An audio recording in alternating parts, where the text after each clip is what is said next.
What's going on, guys? It's Greg here, aka NYPrepper. It is Wednesday, August 14th, 2024, and I have an emergency alert to share with you guys. Right now, it is 1700 Eastern Time here in the United States, and we have some major breaking news coming in from the Middle East and from Europe. We currently have U.S. nuclear forces on high alert. We had a presidential Doomsday plane fly to Colorado Springs earlier this afternoon, which is where Cheyenne Mountain Doomsday Bunker is located and also where NORAD is located. Also, a U.S. Air Force VIP plane went to Colorado Springs at the same time that the Doomsday plane went to Colorado Springs. So, this is very concerning. We have nuclear attack options being broadcasted nonstop this afternoon. We have 4 nuclear war command and control planes in the air.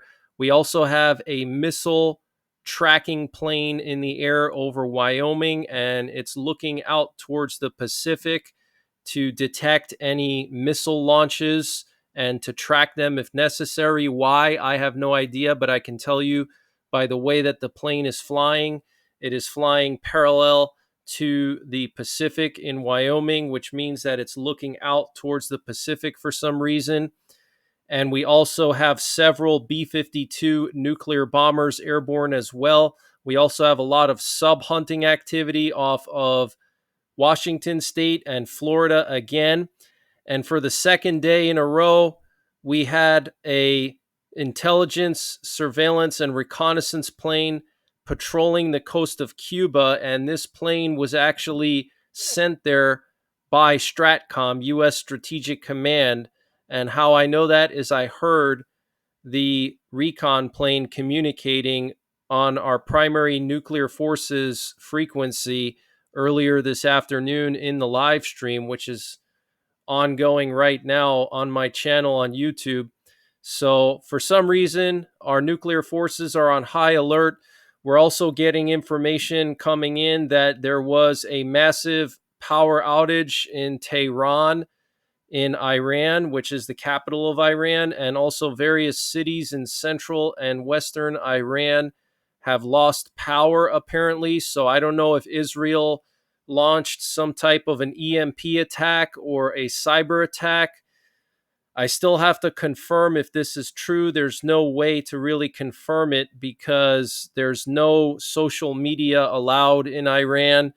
There's no web cameras I can check. There's nothing. It's basically like North Korea. Okay, so it's hard for me to personally verify this, but I have heard from various sources that there was a massive power outage this afternoon in all of Tehran and in various places in central and western Iran.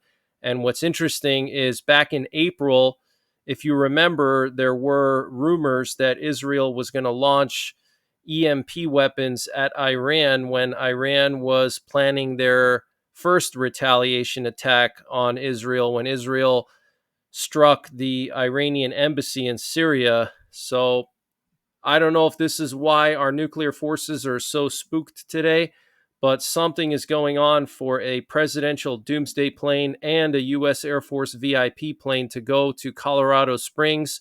And at the same time, 4 nuclear war command and control planes and several B 52s and the Cobra Ball missile tracker plane.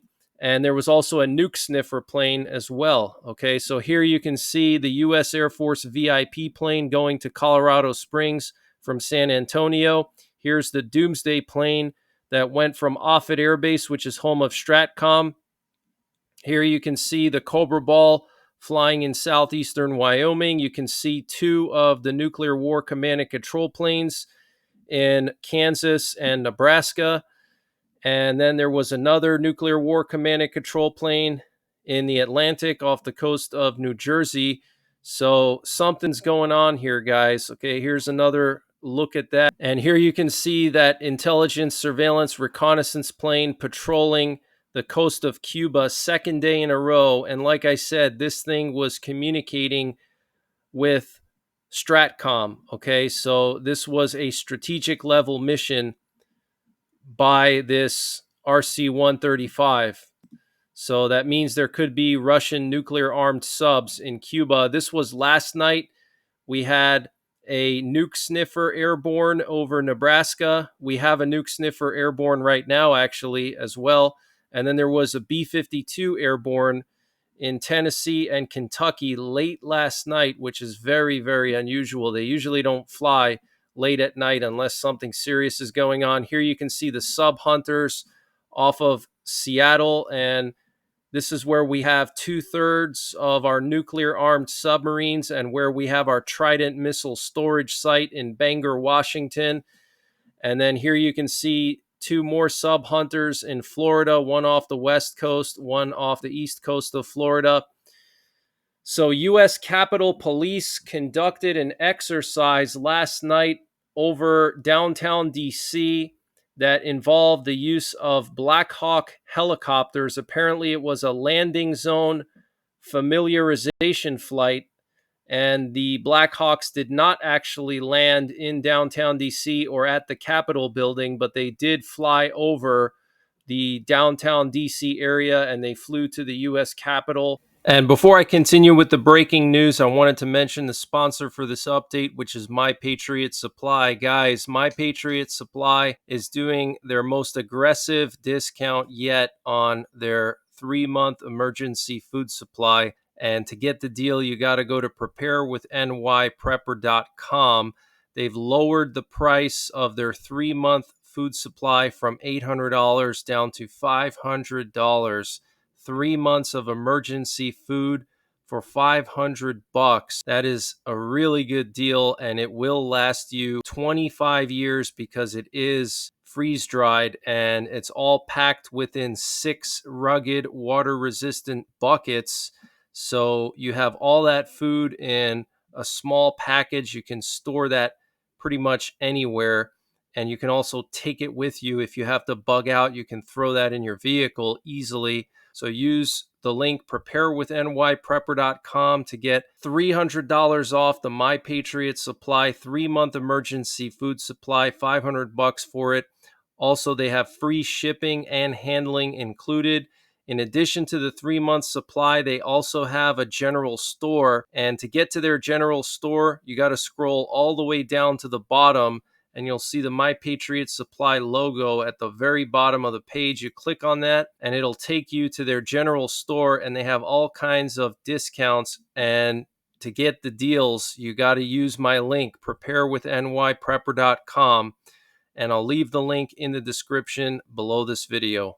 And the World Health Organization has declared the monkeypox a global public health emergency, and the director of the WHO said it's clear that a coordinated international response is essential to stop this outbreak and save lives. Isn't the timing of that pretty interesting? Right before the elections, and Google executives will testify under oath in front of Congress after allegations of hiding search results of the keywords Trump assassination attempt in the immediate few days after the assassination attempt on Donald Trump. So that was pretty surprising to hear today. And that's some good news because I think Google was trying to suppress searches in the following days after this happened. And Iran issued a new NOTAM for Iranian pilots, advising them to avoid flying in Western Iran due to quote-unquote gun firing beginning today and lasting until September the 19th, okay? So they've basically given us a window of time that they're going to strike Israel. It's going to be any time between now and September 19th, okay? They're telling their pilots to avoid Western Iran. And 2 NATO bases were put under lockdown today in Germany after a suspected sabotage operation. Investigators believe the drinking water supply of the German army base in Cologne and the NATO base in Gelsenkirchen have been contaminated. Signs of poisoning have appeared. Okay, so a poison attack on 2 NATO bases in Germany. And a subscriber of mine said today in the afternoon that they have been seeing nonstop military cargo being moved from Plainfield, Connecticut to the Groton, Connecticut submarine base. And if you're not familiar with that base, it's the main attack sub base in the U.S. in Groton, Connecticut. And Russian forces are rapidly digging a network of trenches in the Kursk Oblast for 45 kilometers behind the Ukrainian border. Wow.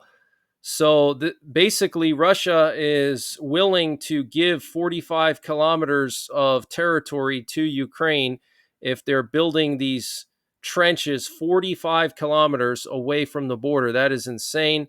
And according to a leak from Russian intelligence services, Ukraine is accumulating a large military force in Malaya Rebica to attack into Russia's Belgorod region. So the rumors right now on social media and from OSINT sources is that Ukraine is going to try to take parts of Belgorod, Kursk, and Bryansk. And specifically, they might try to go for the entire city of Belgorod, possibly.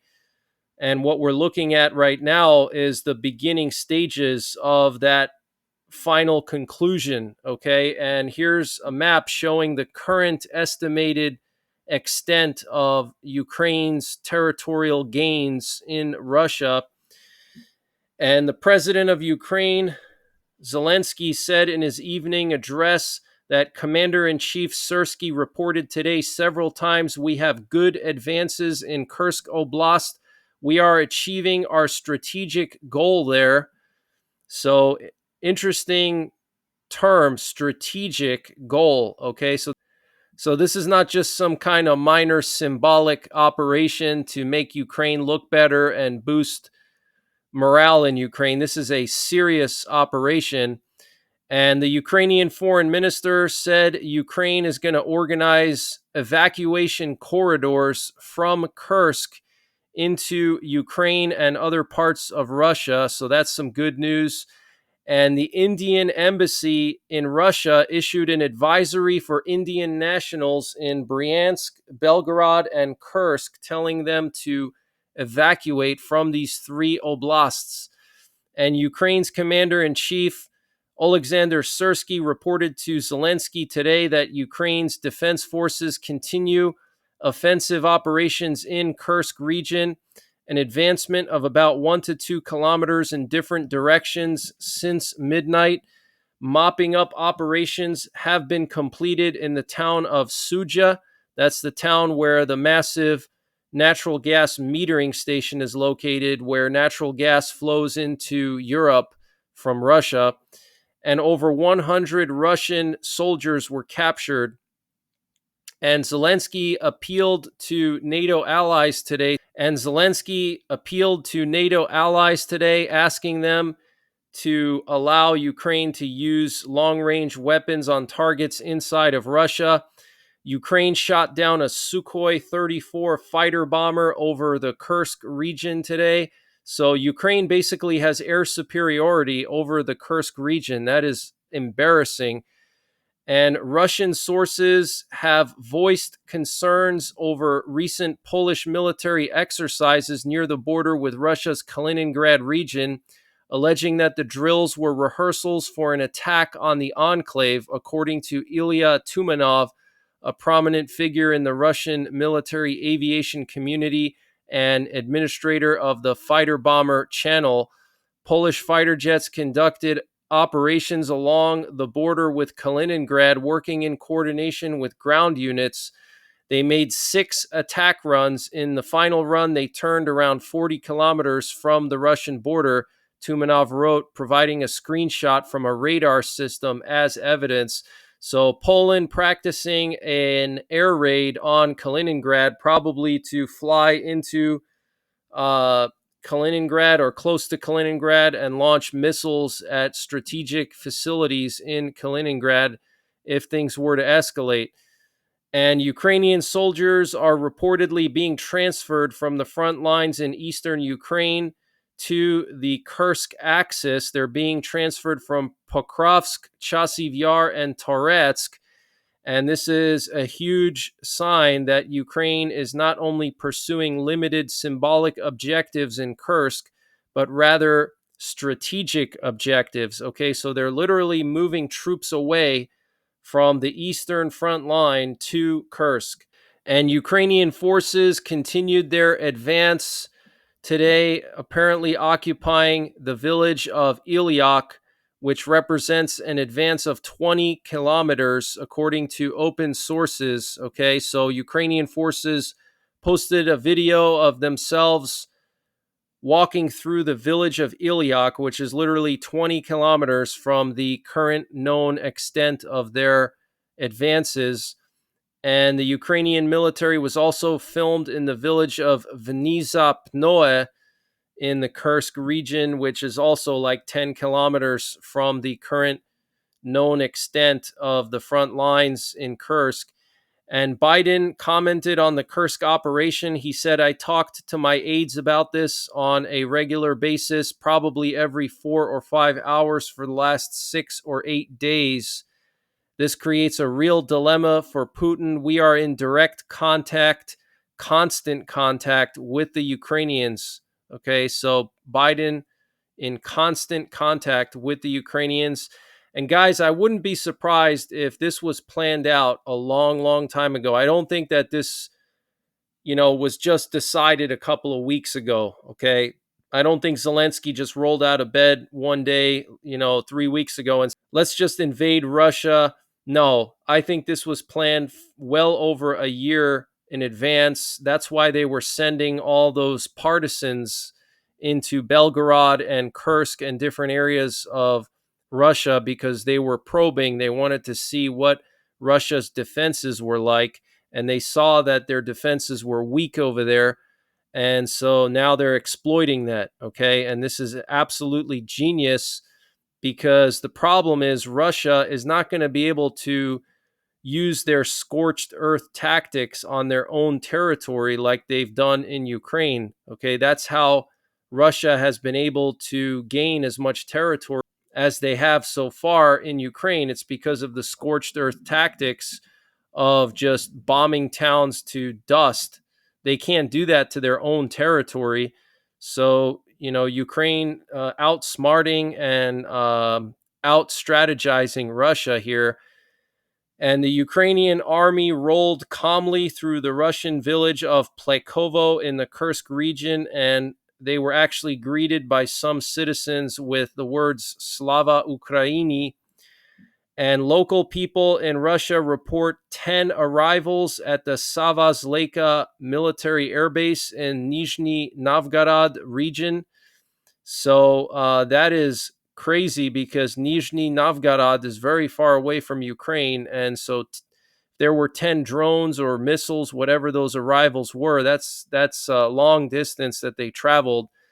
And there was damage at the Borissoglebsk airfield in Russia. This was confirmed by satellite images.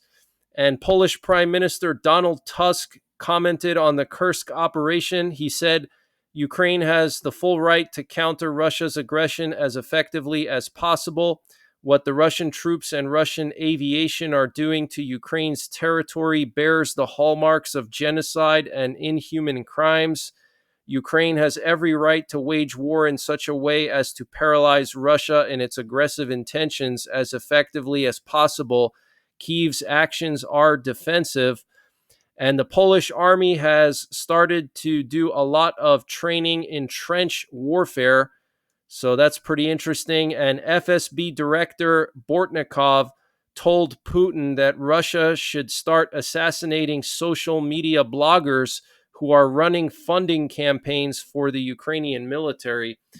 And there was also a mandatory evacuation ordered for a new region in the Kursk Oblast in Glushkova. Here you can see a picture of where this town is located. Okay, right here where the red pin is. So Russia is now evacuating this town. And here we have Tedros Ghebreyesus, the Director General of the WHO, commenting on the monkeypox situation. Today, the emergency committee met and advised me that, in its view, the situation constitutes a public health emergency of international concern. I have accepted that advice. The detection and rapid spread of a new clade of Mpox in eastern DRC, its detection in neighboring countries that had not previously reported Mpox, and the potential for further spread within Africa and beyond is very worrying. In addition to other outbreaks of other clades of Mpox in other parts of Africa, it's clear that a coordinated international response is essential to stop these outbreaks and save lives. Wow, guys, the timing is just insane. And here we have video footage coming from the Kursk Oblast, and you can see these damaged or destroyed Russian vehicles, Russian military vehicles. Okay, check it out. Look at this. So Russia sends reinforcements to Kursk and they just get destroyed by Ukrainian forces. So this is a huge, huge embarrassment for Vladimir Putin and the Russian military, okay, allowing a country much smaller than theirs, a military that's much smaller, to invade two provinces and take territory. That is insane, okay? And here we have another video of Ukrainian forces entering these villages in Russia. Okay, so I don't know exactly which village this is, but you can see this MRAP and multiple Ukrainian infantry troops moving through. So this is historic, guys. This is absolutely historic.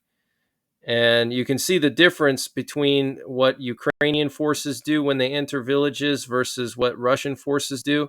You can see there was a civilian here and they didn't harm him. They didn't do anything to him. When Russian forces invaded places like Bucha, they raped and tortured children and, grandmothers. It was really absolutely evil. Okay. So very serious situation over there in the Kursk Oblast. Here's another video showing Ukrainian forces driving through this area that they recently occupied, and they pass by some destroyed Russian equipment here. Looks like some kind of a Russian military checkpoint, and you can see this fortified bunker with this cage over it to protect from drones. And then you can see some Russian military vehicles that were destroyed here. Looks like possibly tanks that were on flatbed trucks. This could be a border checkpoint too, or maybe just a military checkpoint of some kind. So Ukraine is just steamrolling through Russia. And here we have a statement from the Embassy of India in Moscow, advisory for Indian nationals in Bryansk, Belgorod, and Kursk regions. In view of the recent security incidents in Bryansk, Belgorod, and Kursk regions, Indian nationals are advised to take necessary precautions and temporarily relocate outside these regions. And here we have the supposed evidence that Poland was practicing attacks on Kaliningrad.